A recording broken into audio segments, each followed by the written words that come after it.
I don't know what you Lutherans drink, but I have another shot. I was always told wherever you find 4 Lutherans, you'll always find a 5th.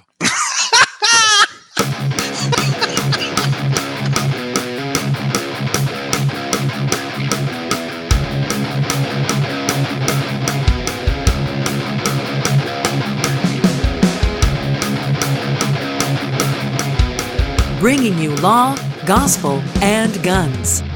Welcome to Armed Lutheran Radio.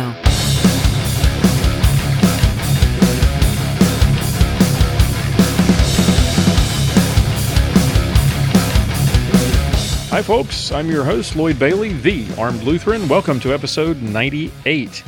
Armed Lutheran Radio is a show about guns, hunting, competition, and the natural right of self-defense, and what God's Word says about the issues surrounding gun rights and gun ownership. We're brought to you today by Cook's Holsters, American-made custom Kydex holsters with a lifetime warranty and a 100% satisfaction guarantee, cooksholsters.com. And check them out. Use the promo code ARMEDPODCAST. You get a 10% discount off your order at Cook's Holsters. Thank you for making Armed Lutheran Radio a part of your week again this week. I hope you've had a good week since last we met. I've had a pretty awesome week, actually.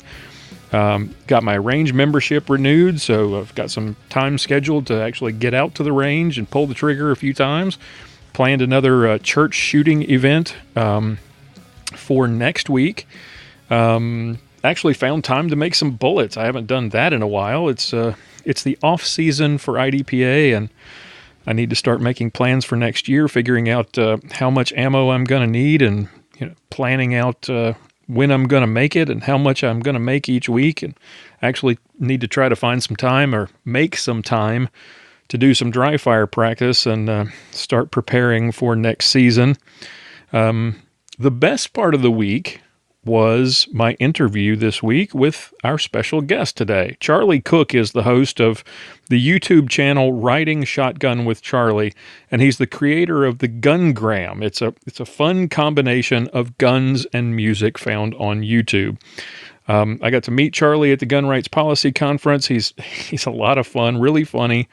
We had a great chat. About 40 minutes of that you're going to hear today, and there's probably another 20 or 30 minutes that you'll hear next month if you're a member of the Reformation Gun Club. If you enjoy the show, I would encourage you to join the Reformation Gun Club. We've got lots of exclusive members-only content, every segment of the show available for individual listening or download, extended cuts of our interviews with special guests like Charlie Cook, whom you'll hear today, extended cuts of Clinging to God and Guns, and some exclusive content created specifically for the Gun Club. You get some great Armed Lutheran swag when you sign up. You get access to our members-only Facebook group where you can interact with other members and with the cast of the show. Invitations to participate in club get-togethers, plus members-only discounts from Gunbox gun safes, Talon gun grips, easy-to-see targets, inline fabrication, Cook's holsters, and more. Join us for as little as $1.50 per month or $15.17 per year at gunclub.armedlutheran.us. Episode 100 is coming up a lot faster than I thought. I had our next 4 episodes leading up to episode 100 all planned out, and then I realized, wait a minute, this is episode 98. I lost a week somewhere. So that means that next week is episode 99, and it's going to be our second annual Christmas wish list episode. If you want to know what that's all about, go back to last year. I think it was episode 49, and listen to that episode. What we basically do is we talk about the gun-related items that we hope to find under the Christmas tree this year. So we'll have some special guests. We'll have info from all the contributors. And if you would like to participate, we'd love to hear from you. What would you like to see under the tree this year? What are you giving?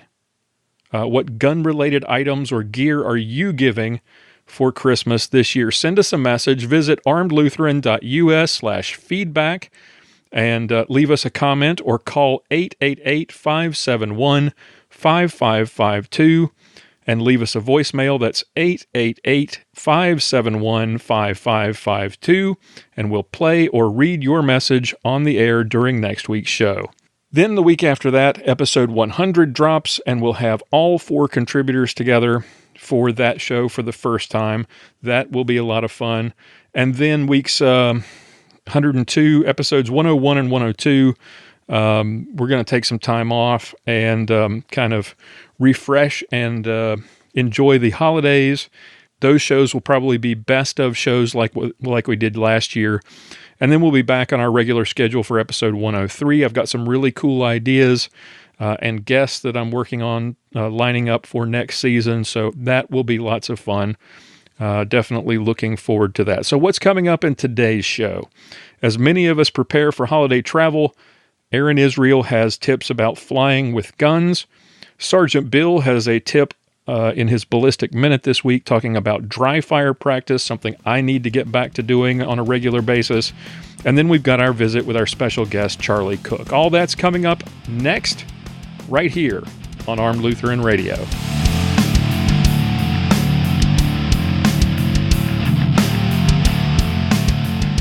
The percentage of women who own guns is growing. American women are more knowledgeable and better equipped to defend themselves than ever before. So, why is it that every time I go to a gun shop, I feel like they're talking down to me?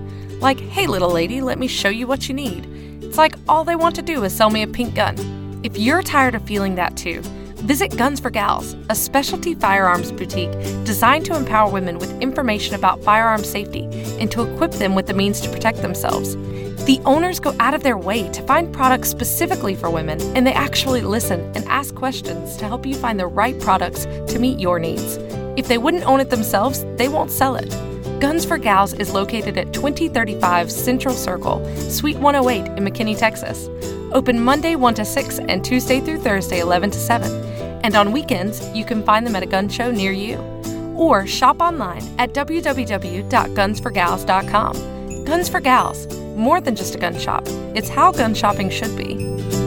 As many of you know, you'll likely have to win 2 fights if you have to use your gun in self-defense. The first fight is the gunfight itself. The second is the fight to clear your good name through the legal system. Even if you do everything right, you can still be prosecuted, which can cost you tens of thousands of dollars. Armed Lutheran Radio is proud to partner with the Armed Citizens Legal Defense Network, and while they can't completely take away that worry, they can give you the peace of mind knowing that you've got the financial and legal assistance you need to win this new fight. Armed Citizens Legal Defense Network can help. Go to my website, armedlutheranradio.us, look for the coupon code on the right-hand side in the sidebar, and sign up for Armed Citizens Legal Defense Network protection and save $25 off your first year of membership at armedcitizensnetwork.org. Join me, Pastor Bennett, Paul Lathrop, and thousands of American gun owners who trust Armed Citizens Legal Defense Network. armedcitizensnetwork.org.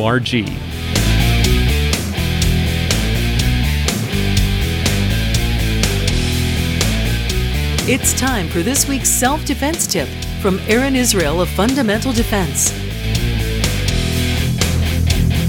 Hey folks, this is Aaron Israel with Fundamental Defense here with your personal defense tip of the week. With the holidays coming up and a lot of people getting ready to travel, I wanted to give you a tip on how to fly with a firearm. So obviously you can't stick your firearm into your carry-on bag because if you try to take that through TSA, it would be a bad day for you, which... Speaking of that, you want to make sure that your carry-on bag is something that you don't use when you go to the range or anything like that. I've had several friends who have used their backpack that maybe they've taken to the range or a class or something like that, and they end up with some spare rounds or even a spare magazine in there that they forget to take out or don't see when they're cleaning out their bag before they go travel. And then when you go through TSA, you end up in a lot of trouble, and you can lose your pre-check status if you have that and have to talk to the police and all that good stuff. So make sure that you have a sterile, only for flying carry-on bag that you don't ever take to the range. You don't ever put firearms or knives or whatever else in there. With that being said, if you want to carry your firearm in another state and you're flying to that other state that happens to reciprocate your concealed handgun license, which you want to get on the internet and do the research there, find out what their use of force laws are, what their where you can and can't carry laws are, wherever you're going, depending on where where your license is from, and you can do that by getting onto the internet and looking up just gunlaws.us is the website that I use. They've got a little easy travel planner where you can put in, this is where my concealed carry license is from, and this is where I'm going, and it'll tell you all the things that you need to know in a little bullet point list. So I would check out that resource. But actually checking the gun. So you can have the gun in your check bag. What you want to do is, I recommend putting it in a hard shell container, or you can also use one of those really small quick access safes. If you have one of those, that's a good way to store a firearm. You can either stick that hard-sided container inside your check bag, like a bigger check bag, or you can check it by itself. I recommend checking it by itself because it gets a tracking number that way. So if it goes missing, it's actually got a number on it, and you can use that to go and make your claim at the baggage claim and try to get your bag returned to you. If you just leave it inside of your bag, then it's likely that someone could get in there and steal it, and that's been known to happen. So I recommend making it its own checked item. I like to use a Pelican case, and when I do that, I get a non-TSA lock. That's very important to know. You don't put TSA locks on your gun case because they're not allowed to open the case once they've inspected it. So put non-TSA locks on there. Make sure you've got either the combo or the key in your pocket or in your carry-on bag or whatever you're going to do. And you just go up to the check-in, and you can't use the curbside check-in when you check a gun. You got to go into the actual terminal check-in and just go up and say, hey, I need to declare a firearm. Now, the gun has to be unloaded, meaning there's no ammo in the gun, no ammo in the magazines, and you can have the gun in either one of those little plastic containers or a factory-type box that the ammo came in, and just tell them, hey, I need to check a firearm, and most of the time all they're going to do is hand you the little form that you fill out and sign that says this gun is unloaded, and then you stick the little form back inside the box with the gun, lock it up, take your keys and go. But depending on the airport, they might want TSA to inspect the guns. Like at DFW, they have you go over to a little TSA checkpoint. They inspect it real quick. Sometimes they don't even take it out of the case. Sometimes they will and just make sure that it's unloaded. Actually, sometimes it's kind of comical because they don't really know what they're doing. But most of the time, it's not a big deal. They'll either check it or they won't check it, and then they'll have you lock it up, and they'll run it through the scanner, and it'll go on to your plane with the rest of your checked bag. So it's really a pretty easy process. Some things to look for on the other side. It's becoming more and more commonplace that they're probably going to take your checked bag with the gun in it to the podium because it's got a special sticker on it that says, hey, there's a firearm in here. They're probably going to take that to the podium, and the reason they do that is A, they want to make sure that nobody steals it, and B, they want to make sure that it's safeguarded all the way to the destination and that they know you're picking up a gun when you go pick it up. We obviously had the shooting in Florida where the guy got the gun out of his check bag and started shooting people, so they've heightened the security around that issue. Kind of a knee-jerk reaction in my opinion, but that's what they're doing nonetheless. Not only do they take it to the podium usually where you have to go check it out from the agent, but they're going to also probably put zip ties on the outside of the case in addition to your lock. So you'll often find the bag that you have your gun in zip tied shut. So I used to, go holster up in the bathroom and put my holster on before I got into an Uber or a taxi. If you don't have something that can break through those zip ties, that's something to consider. Obviously you can't take scissors or anything like that onto a plane, but there's some little small type handheld, like little tiny Swiss Army knife type things that you can get onto the plane. Just think about having to break through those zip ties if you want to holster up while you're at the airport before you get in that cab or whatever. But if you're not concerned about that, it's not a big deal. But expect to see that on the other side. So flying with a gun, really not that big of a deal. So store it in a hard shell case with non-TSA locks or a combo on it. Quick access safe will work if you have one of those. You can stick it inside your other check bag, but I recommend that you check it by itself. And just make sure the gun is unloaded, no ammo in the magazines, no ammo in the gun, and follow the airport check-in guy's instruction, and you should have no issue. Just make sure you do your research before you go and see if your airline has any specific policies you need to think about. Most of them are pretty generic. They pretty well follow the same deal, but just make sure that you know what the deal is before you go to the airport. You don't want to have to do it on the fly. But it's never been an issue for me, and lots of people do it all the time, so just because you're flying doesn't mean you can't have your concealed carry handgun at your destination. Just make sure and follow those rules. Aaron Israel is a Personal Defense Network contributor and owner of Fundamental Defense. You can find out more and sign up for any of Aaron's classes at fundamentaldefense.com. For the reloaders in the audience, have you ever ordered reloading supplies online? Well, if so, who do you call when you need help, or if you need something special? Will they give you a price that includes hazmat and shipping? Will they promise to beat their competitors' prices, including shipping? And when you call, do you talk to a customer service rep, or can you talk to the owner himself? Well, if you'd prefer a personal touch and great customer service, talk to my friend Jim Swindle at U.S. Reloading Supply. It's a family-owned business that focuses on helping shooters get all the components they need at the very best prices. They carry all the name brands. If you've got a special order or large quantities, ask them for a quote and they will help you find what you need at a great price. Use the promo code Lutheran2017 and save 10% off your order and get free shipping on orders over $50. Check them out online at usreloadingsupply.com or call them today, 941-451-7357. U.S. Reloading Supply. Tell them the Armed Lutheran sent you.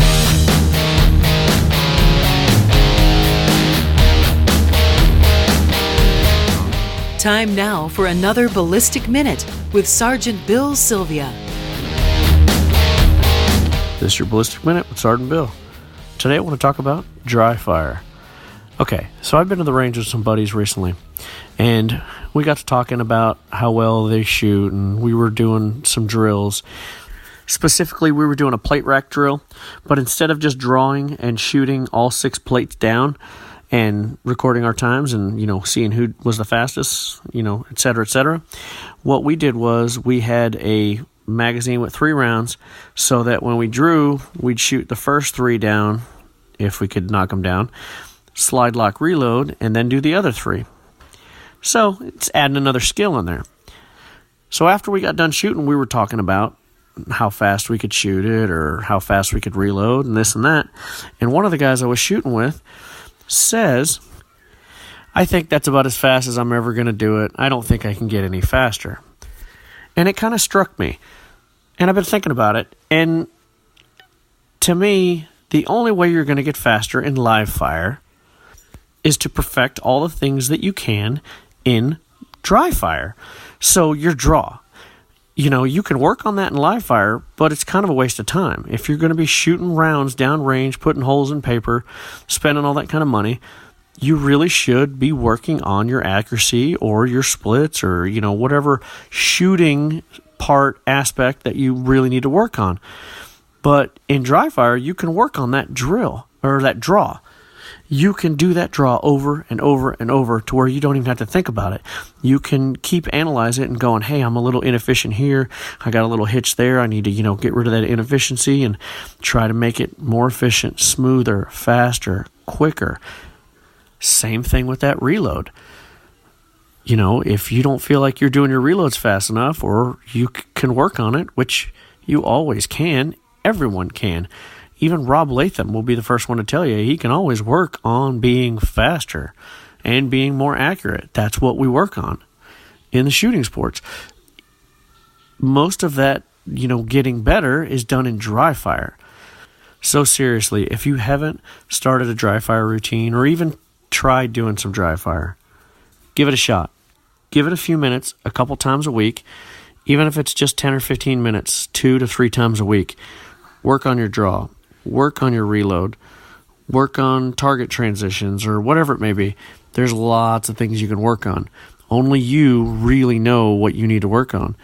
If you want to get better, dry fire is the key. Because then when you go to the live fire range, you can shoot, and you don't have to worry about all those little things that you've already worked on. I'm Sergeant Bill. This is your Ballistic Minute. Keep practicing.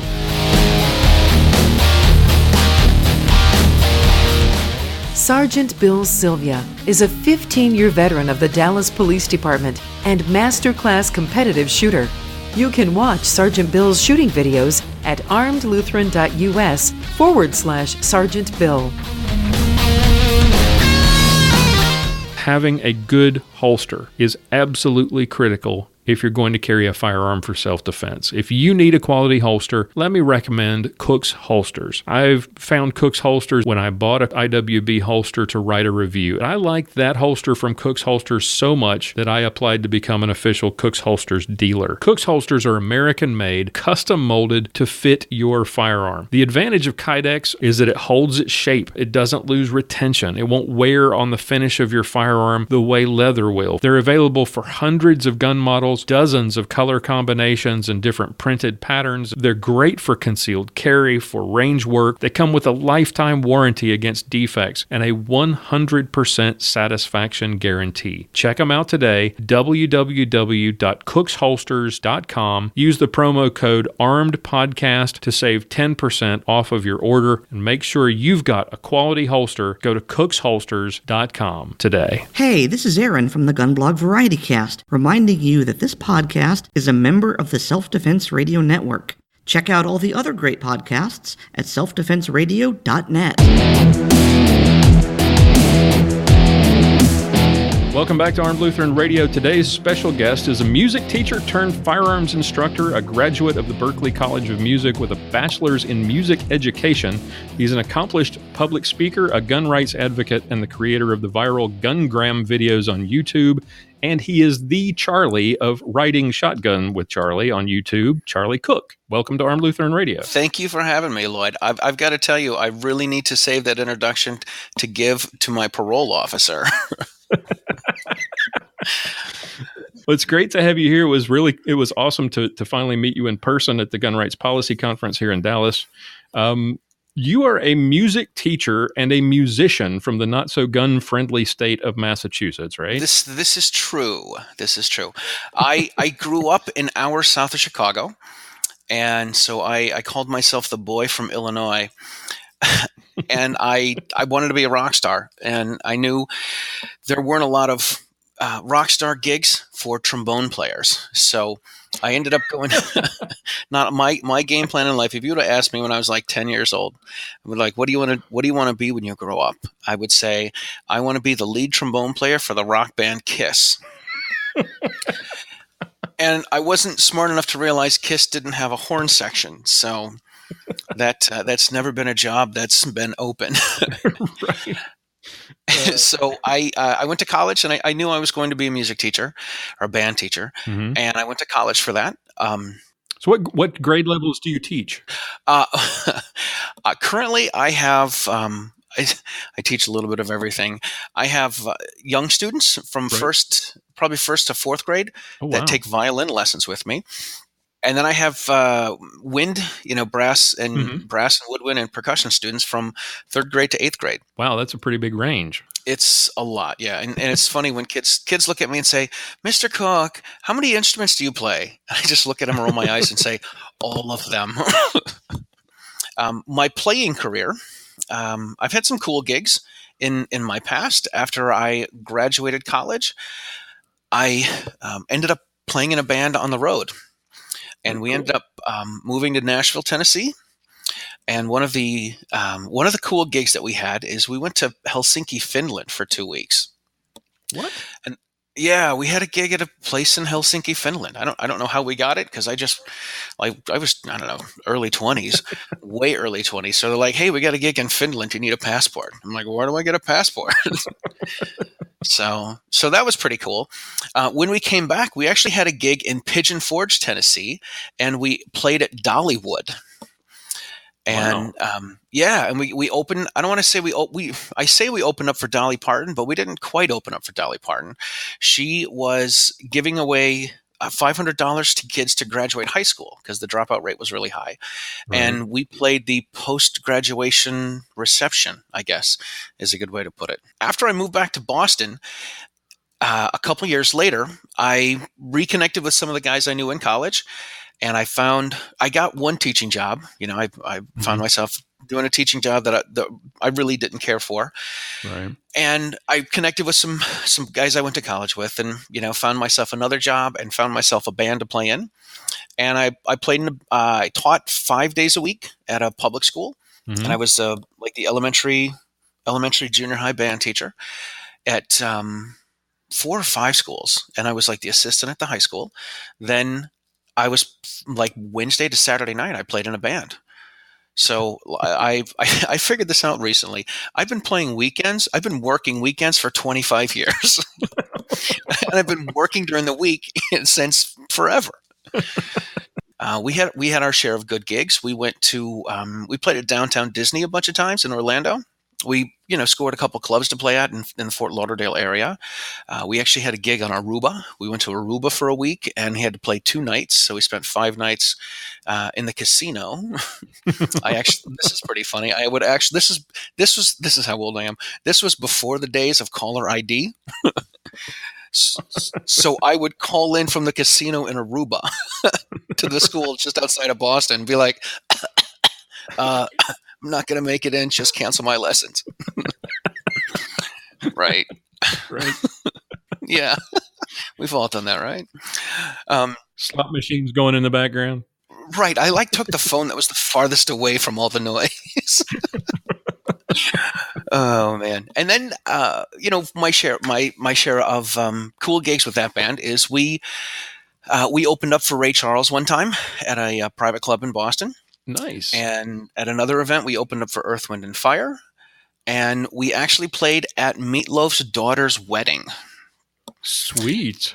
Yeah, and he and the woman that sang "Paradise by the Dashboard Lights" came up, and they did like a 10-minute version of Mustang Sally with us, which was really cool.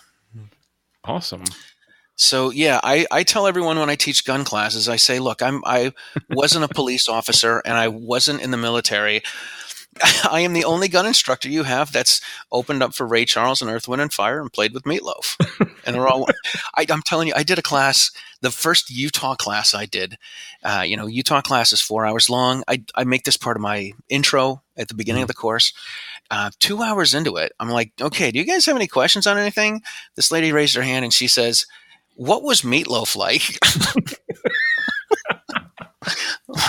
Do you have any questions related to the material? Right. This is still a gun class. Right. Oh, I don't have any questions about gun stuff. What was Meatloaf like? Okay. So how did you get involved with guns? Living in the Boston area and growing up in Chicago to not gun-friendly parts of the country, how did guns become a part of your life? I didn't grow up with guns. I wasn't a shooter. My father died when I was a young boy, and I vaguely remember reaching underneath the couch in my grandparents' house and like feeling a shotgun and being like, "Holy crap, that's a gun! Ooh, put your hand away from it." So some people say I was a gun agnostic. I mean, I wasn't against it, and I knew it wasn't for me at the time. I wasn't against it. Like, if you want to own guns, that's cool. It's not for me. Right. But what did it for me is, on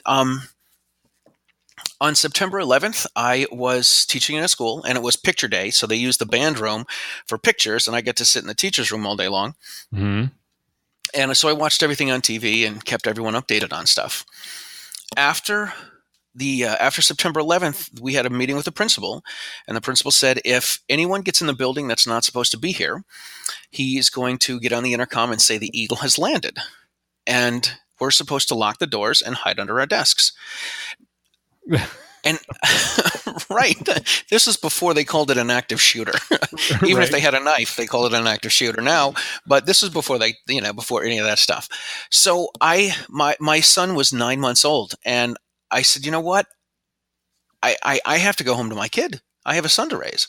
Mm-hmm. I understand I have a job and I have the school responsibilities, but I have a son to raise. So I have to take care of my son because I need, not having a father, I had a kid, I need to raise my son.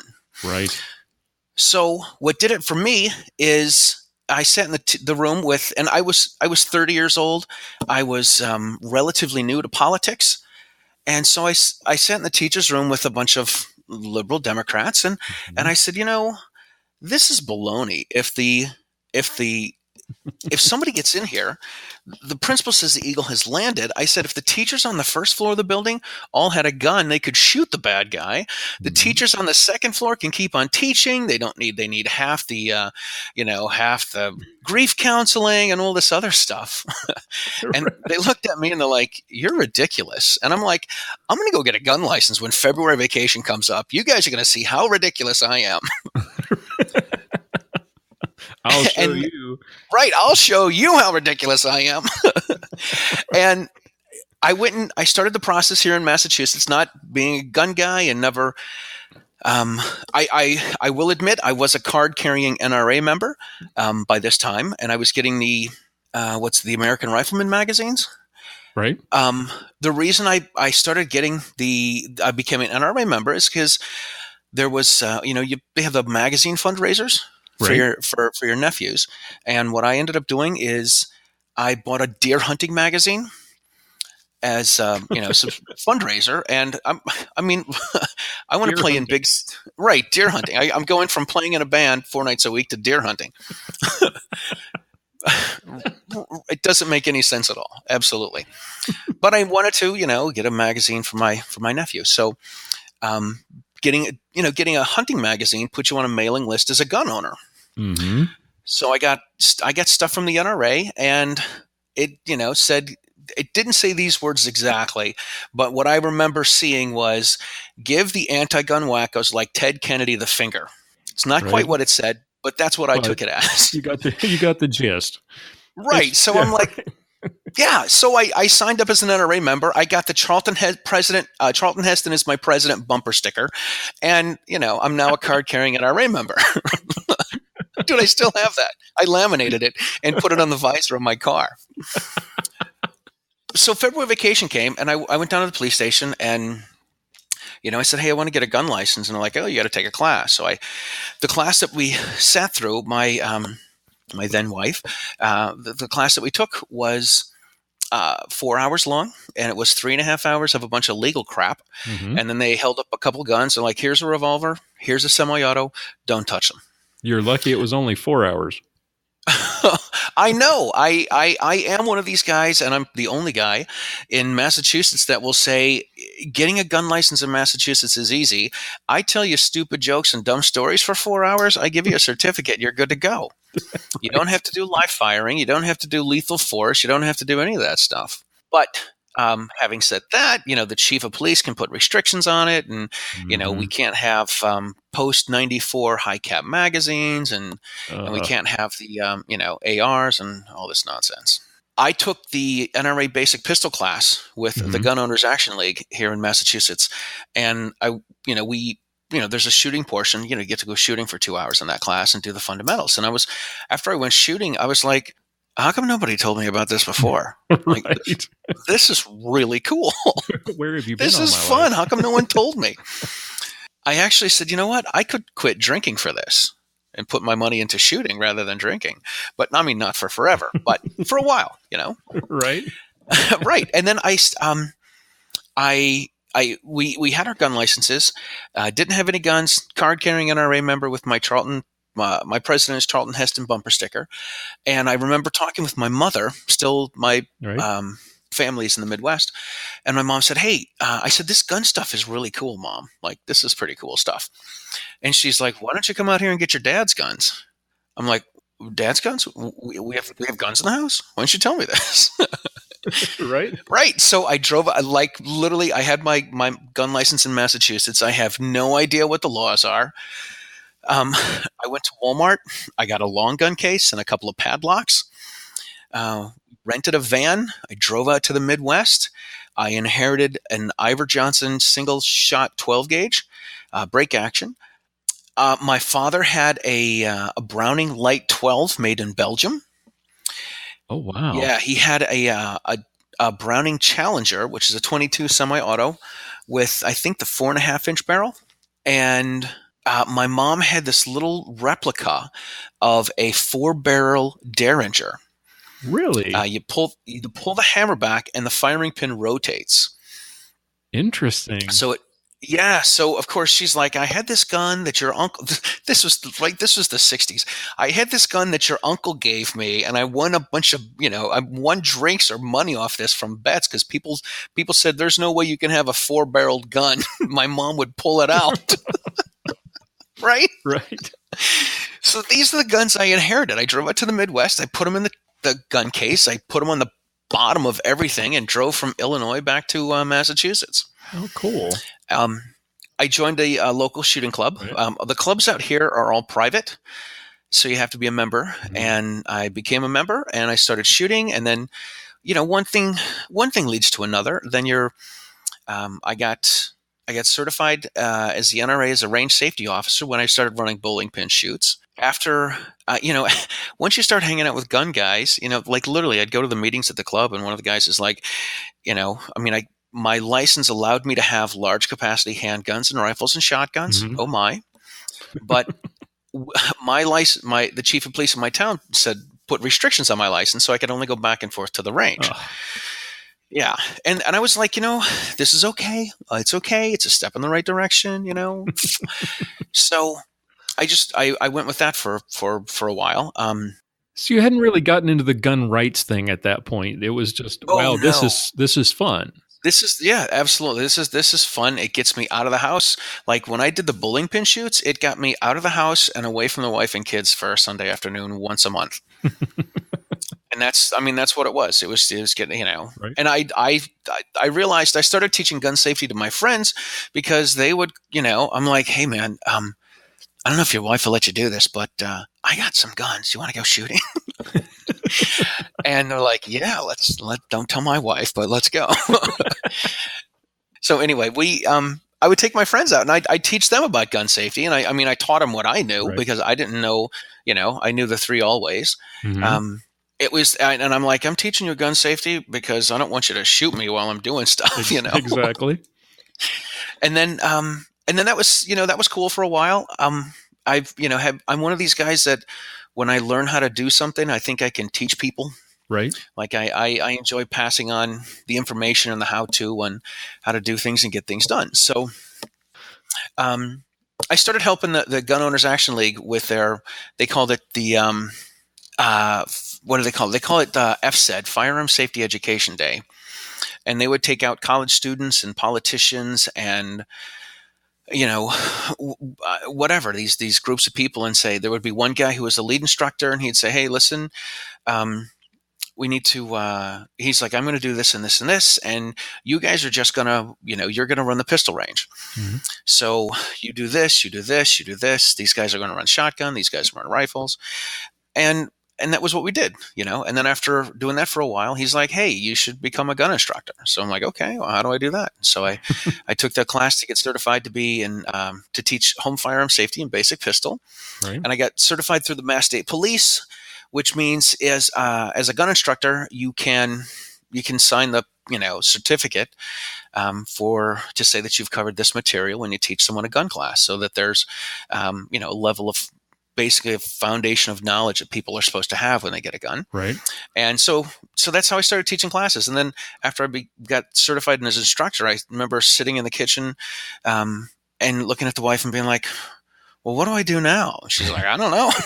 Like, I guess I should get some business cards and try to find some students or something, right? Right. So it was a slow process, I had an occasional student here or there, right, just enough to keep my NRA credentials. Then what happened is life got really bad and the marriage fell apart and all that sort of stuff. Mm. And I went to there was a new place that opened up that was a shooting school. And they did really basic stuff. They did the class for people to get their license, and they do the Groupon deals and 2-for-1s and all this sort of stuff so they could get more people in the seats. Right. So I went there and I said, hey, I want to, if you're looking for a gun instructor, I'd like to teach classes. So after a couple of phone calls, they finally said, hey, we'll hire you. Sure. And, you'll teach the 4-hour class and, we'll have all the material here and we do all this, you do all that. I'm like, cool, I can do that. So I did that for a couple of years and it was cool because, I've got a little bit of a personality and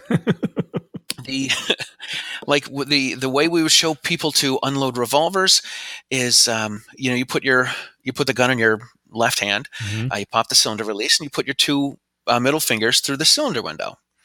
So I started calling this the Spider-Man grip, right? And the next thing, because your hand's like Spider-Man. I'm like, well, how do you put your hand? You put your Spider-Man grip, put the cylinder release, put your two middle fingers through the cylinder window, you get your thumb on the ejector. It's the Spider-Man grip. Right. And then all the other instructors started calling it the Spider-Man grip too. And that's just kind of how, whatever. I would say things like, if you're a non-gun person and you hear somebody say semi-automatic, well, semi-automatic's almost fully automatic. That's got to be dangerous. Right? Because as a non-gun person, you wouldn't know this. So that's one of the ways that the media certainly plays on people. And literally just a couple of days ago on my Facebook page, one of the guys I used to instruct with, he's like, semi-automatic? That's almost fully automatic. That's got to be dangerous. Like, dude, I love that that's still going around. So, and this, like all my stuff kind of ties in. So I went, I was teaching at the shooting school. I would sit in a class and teach 20 people, and everybody would pay $100. And there was a commercial where this bank was like, if you sign people up, we'll give you $100. And then this guy's walking down the street, and everyone's face turns into Benjamin Franklin because he sees $100 in everybody. Right. So I'm sitting there in a class of 20 people, and I see 20 Benjamin Franklins, and I'm bringing in $2,000 for the boss, and I know that I'm getting a hell of a lot less than that. I'm like, how do I make 20 Benjamin Franklins for me? Yep, exactly. And one of my friends was, she's like, hey, you need to start your own business. I'm like, what do I do? Like, how do I do that? I have no idea.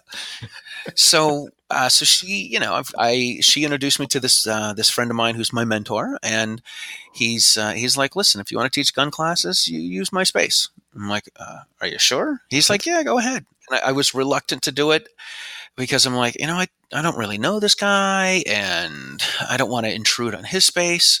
Right. He's for me, he's been absolutely fabulous, and I've been teaching classes in his place for, I don't know, 3 years, I guess.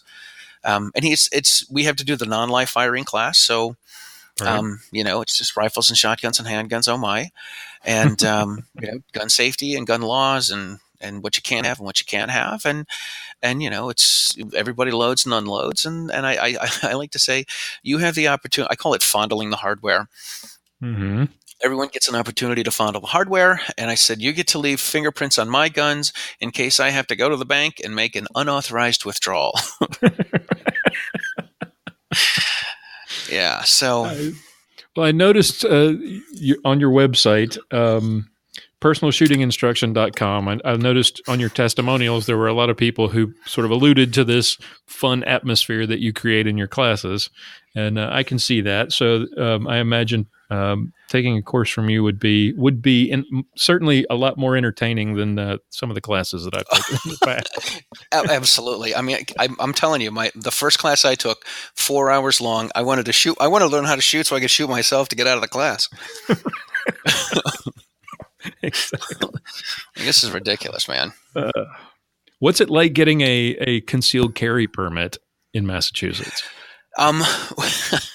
Here's the thing with Massachusetts. We don't have concealed carry permits. What we have is a license to carry, and a license to carry without any restrictions allows you to carry concealed. Oh, okay. So we have two types of licenses. We used to have 3.5 types of licenses. 3.5? Yeah, 3.5. We used to have one for pepper spray. If you wanted to have pepper spray, you had to have, it was called the Firearms Identification Card Restricted. And that allowed you to have mace or pepper spray. Then the next one up was the Firearms Identification Card, which allowed you to have non-large capacity rifles and shotguns.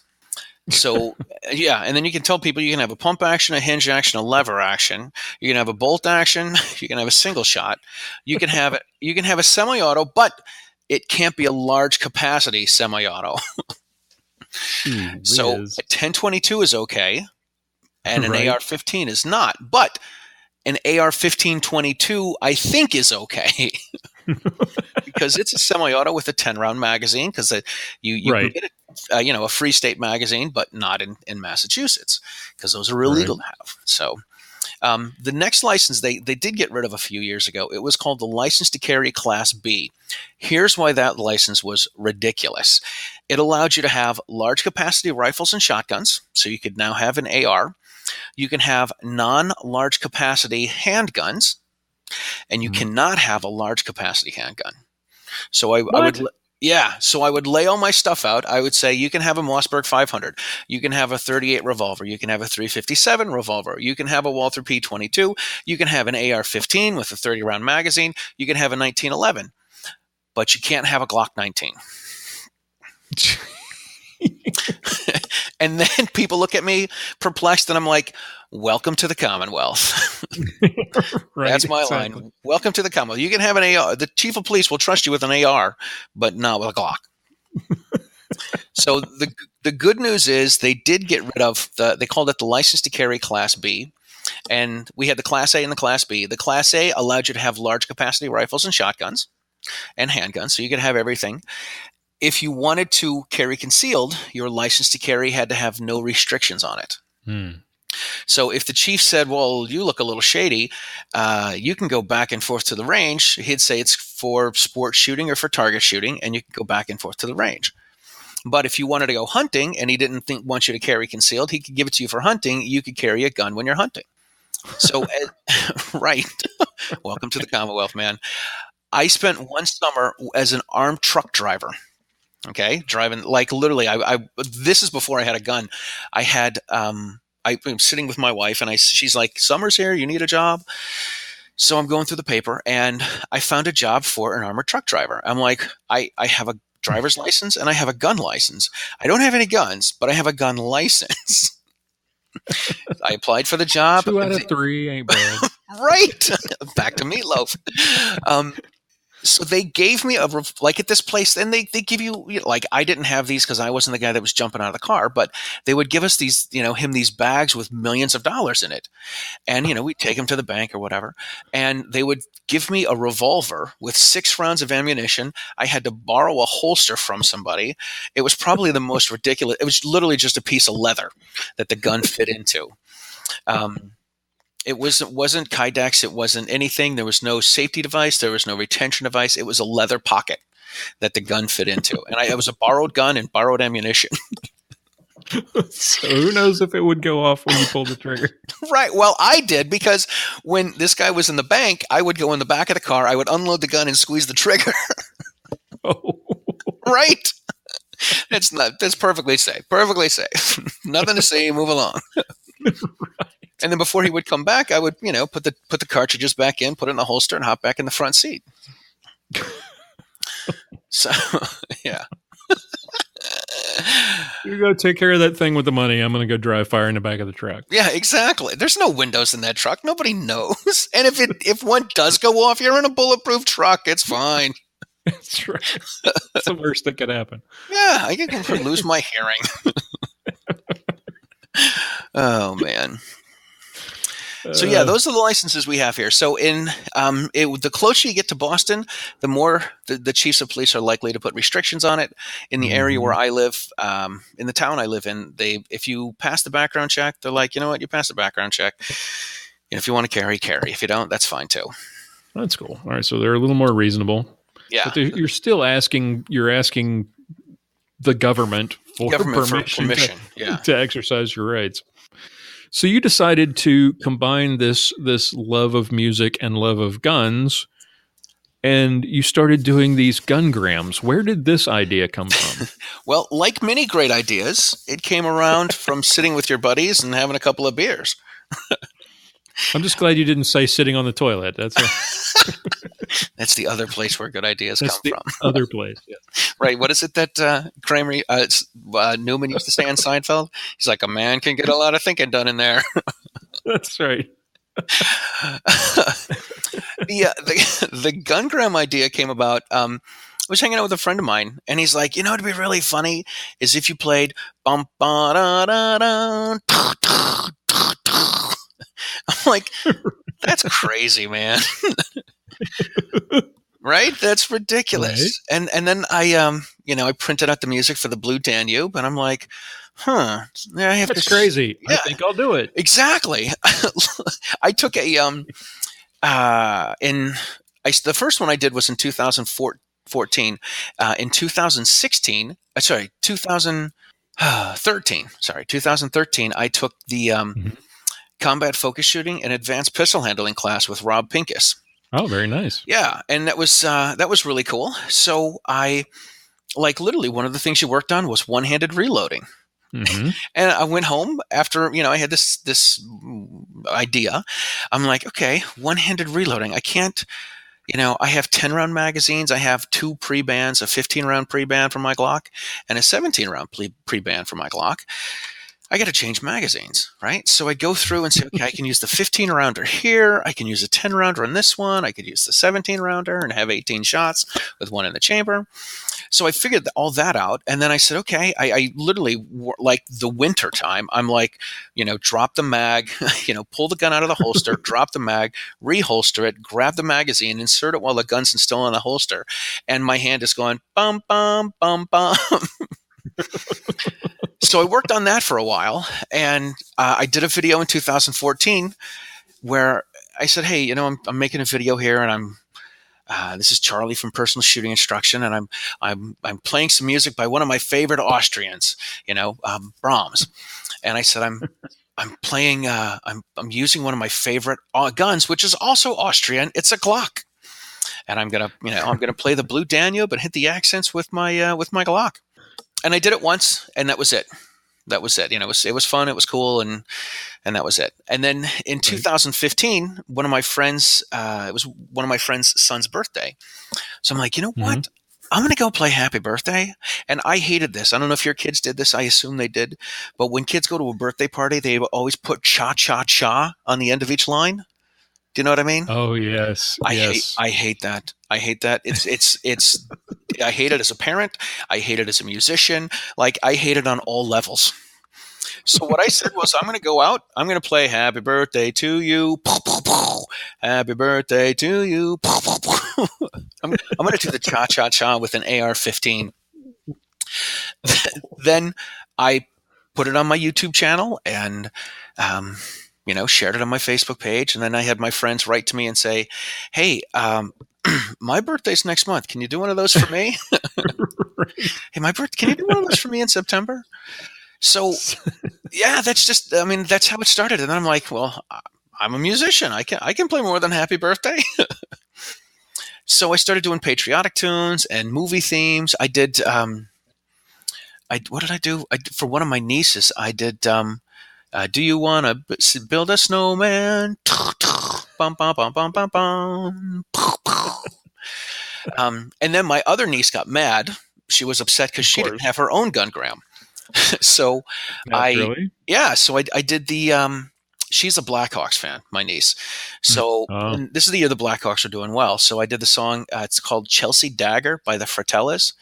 And it's just, so I learned that. And I got a Blackhawks jersey from a friend of mine who's a hockey fan, and shot the AR-15.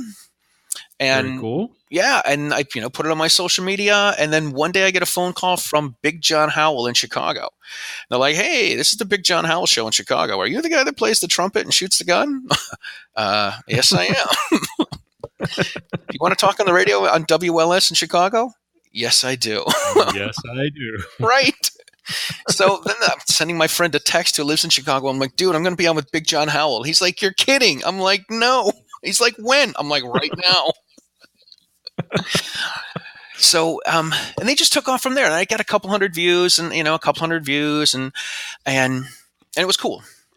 I did one for Lee Michaels. Lee Michaels, he's a Christian conservative radio host in Minneapolis. And Lee's actually, his wife, I was friends with his wife 20 years ago. She and I were in a group of people that hung out, and we reconnected on social media.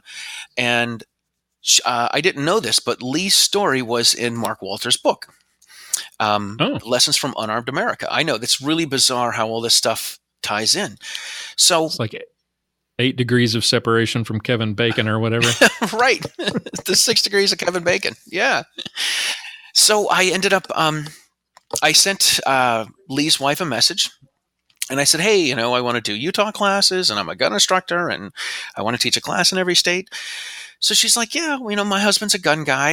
I'm like, oh, cool. I didn't know anything about this. So Lee asked me, he said, hey, her birthday's coming up. Would you do a happy birthday gungram for her? I'm like, of course. So I do a gungram for her. And then he sits on Armed American Radio one time, and he's like, hey, do you want to come on and talk about gungrams? Yeah, sure. Okay. And then I did one for his birthday. And then I did one the day San Bernardino happened, or the day before San Bernardino happened. He sent me a message. He's like, hey, our daughter's birthday is in a couple days. Could you do the Final Countdown by Europe? Right. So this is how ridiculous my life is, Lloyd. I'm in between two schools, and I'm like, okay, I can film this. I go to the range. I open up my case. I open up my trunk. I got a trumpet. I have a tripod, but I don't have a gun. I'm like, oh. So now I keep a trumpet, a tripod, and a gun in my car at all times. I got a range bag with extra ammunition and the high cap magazines. And in case somebody needs an emergency gungram, I can do it. Like literally things for me snowballed after I did the stuff for Lee. I had the riding shotgun idea to interview people in my car. And I'm like, okay, I talked to one of my musician friends. I talked to my mentor, Dennis. I talked to another local guy who's a gun instructor. I'm like, oh, what do I do? Like, who do I talk to? And I have a tackle box with these GoPros. And I'm like, I can go anywhere. I'm going to interview Lee. I'm going to go to Minneapolis, hang out with him and his wife for the weekend. And my sister will come up. We'll make a weekend of it. And Lee said to me, he said, hey, Mark Walters from Armed American Radio is going to be coming up. If you could probably interview him. I'm like, really? That's big time. So we made that happen. And I went and I hung out with Mark and Lee and a couple other people on a Saturday night. And then Sunday afternoon, I went to the hotel and picked up Mark, and I had the cameras in the rental car. And I'm like, so I'm going to interview you and videotape you. And I call this riding shotgun with Charlie. He's like, all right, cool, man. Let's go. So I got an hour in the car with Mark. I did his 3-hour radio show that night. He called me the next day, and he's like, hey, I want to help you with this riding shotgun thing. This is really cool. I'm like, oh, okay, cool. Thanks. And then 2 days later, he's like, I just showed Alan Gottlieb some of your riding shotgun stuff. Do you want to come speak at the Gun Rights Policy Conference in a month? Yes, I do. So, yeah. And then all the cool people in the gun community are there.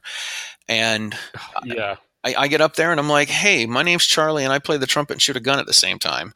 And they're like, you're kidding, right? I'm like, no. That's my life. Yeah, this is what I do. It was great. I'm in front of everybody. It's in Tampa. And I told everybody, I said, if you look on YouTube for Glock trumpet duet, you'll find the Blue Danube. And literally half the heads went right down to their phones. That's hysterical.